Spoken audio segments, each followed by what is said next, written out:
Media మిత్రులందరికీ నమస్కారం. ప్రజలు ప్రజాస్వామ్యం గెలిచి ప్రజాపాలన ఏర్పడి కరెక్ట్గా ఒక సంవత్సరం పూర్తి చేసుకుంటున్నాం. సుపరిపాలన తొలి అడుగు పడింది.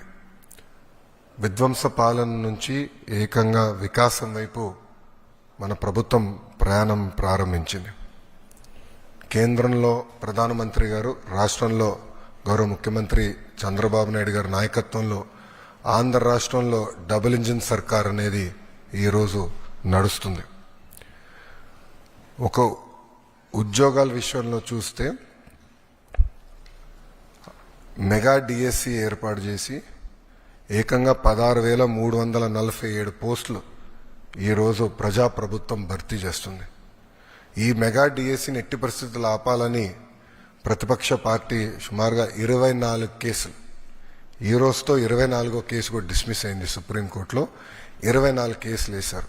అయినా అవన్నీ తట్టుకుని డిఎస్సి ప్రక్రియ మేము పూర్తి చేస్తున్నాం. గడిచిన 10 సంవత్సరాల్లో రాని పెట్టుబడులు ఈ సంవత్సరంలో తీసుకొస్తాం జరిగింది. 9.5 లక్షల కోట్ల పెట్టుబడి, తద్వారా 8.5 లక్షల మందికి ఉద్యోగాలు కల్పించడానికి మేము ఒప్పందాలు కుదుర్చుకున్నాం. అనేక దశల్లో ఆ ఇన్వెస్ట్మెంట్స్ ఉన్నాయి. డొమెస్టిక్ ఇన్వెస్ట్మెంట్స్లో చూస్తే ఈరోజు భారతదేశంలోనే ఆంధ్ర రాష్ట్రం నంబర్ 1 ఉంది. 16% డొమెస్టిక్ ఇన్వెస్ట్మెంట్స్లో ఆంధ్ర రాష్ట్రానికి వస్తుంది జరిగింది.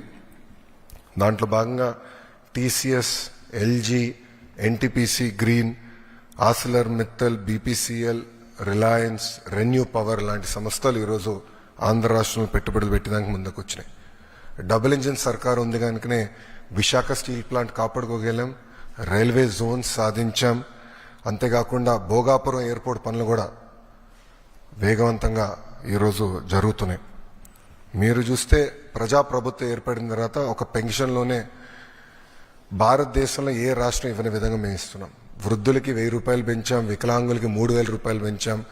బెడ్కే పరిమితం అవుతే 15,000 రూపాయలు ప్రతి నెల ప్రభుత్వం ఇస్తుంది. భారతదేశంలో ఏకైక ప్రభుత్వం ఇస్తుంది, అది ఆంధ్ర రాష్ట్ర ప్రభుత్వం. ఇంతేకాకుండా భారతదేశంలో ఎక్కడ లేని విధంగా 203 అన్న క్యాంటీన్లు ప్రజాప్రభుత్వం తిరిగి ప్రారంభించి ఈరోజు నడిపిస్తుంది. గౌరవ ముఖ్యమంత్రి గారు ఇప్పుడే చెప్పారు, ఆగస్టు 15 నుంచి ఉచిత బస్ విధానం కూడా మేము అమలు చేస్తున్నాం.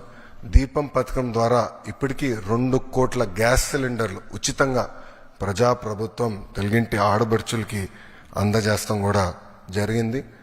దాంట్లో కొన్ని సవరణలు తీసుకొచ్చి ఏకంగా ఆ డబ్బులు డైరెక్ట్గా మహిళల అకౌంట్లో కూడా వేయాలని ఒక నిర్ణయం కూడా ప్రభుత్వం తీసుకుంటాం జరిగింది. ఈరోజు ముఖ్యమైన కార్యక్రమం తల్లికి వందనం. ఎన్నికల్లో మనం ఇచ్చిన హామీ నిలబెట్టుకుంటున్నాం. ఆనాడు చాలా స్పష్టంగా ఎంతమంది పిల్లలుంటే అంతమంది పిల్లలకి తల్లికి వందనం ఇస్తానని హామీ ఇచ్చాం. దాంట్లో భాగంగా జియో ఇచ్చాం. ఈ రోజు నుంచి డబ్బులు తల్లుల అకౌంట్లో కూడా పడతాయి. 13,000 రూపాయలు తల్లి అకౌంట్లో పడుతుంది. 2,000 రూపాయలు మెయింటెనెన్స్ గ్రాంట్ కింద స్కూల్స్లో మెయింటెనెన్స్ కోసం ప్రభుత్వం ఆ నిధులు కూడా ఖర్చు పెడతాం జరుగుతుంది. సో భారతదేశంలో ఎవరు చేయని విధంగా సంక్షేమ అభివృద్ధి కార్యక్రమాలు ప్రభుత్వం ఈరోజు చేస్తాం జరుగుతుంది. గౌరవ ముఖ్యమంత్రి చంద్రబాబు నాయుడు గారి నాయకత్వంలో సంక్షేమ అభివృద్ధి అనేది ఈ ప్రభుత్వానికి జోడెద్దుల బండి. మాకు చాలా క్లియర్ మ్యాండేట్ ఇచ్చారు. 2 మీరు తీసుకెళ్ళాలి. ఒక పక్కన ఉద్యోగాలు, ఉపాధి, అభివృద్ధితో పాటు సంక్షేమం కూడా చేస్తూ ప్రజలు ఏ ఆస్తి అయితే ఈ కూటమిని 94% సీట్లు ఇచ్చి గెలిపించారో ఆ ఆశని మనం నిలబెట్టుకోవాల్సిన బాధ్యత, నెరవేర్చాల్సిన బాధ్యత మా పైన ఉందని కేబినెట్ మీటింగ్లో కూడా గౌరవ ముఖ్యమంత్రి గారు చెప్తాం జరిగింది. సో ఈ తల్లికి వందనం కింద దాదాపు 60% కుటుంబాలలో 2 కన్నా ఎక్కువ మంది పిల్లలు ఉండటం జరుగుతుంది.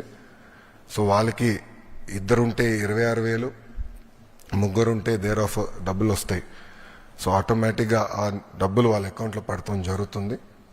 సో ఇచ్చిన హామీ బాబు సూపర్ 6లో ఒక హామీ కూడా, ఇది ఇంకొక మరో హామీ ఈరోజు కూటమి ప్రభుత్వం నిలబెట్టుకుంటాం జరుగుతుంది. Thank you.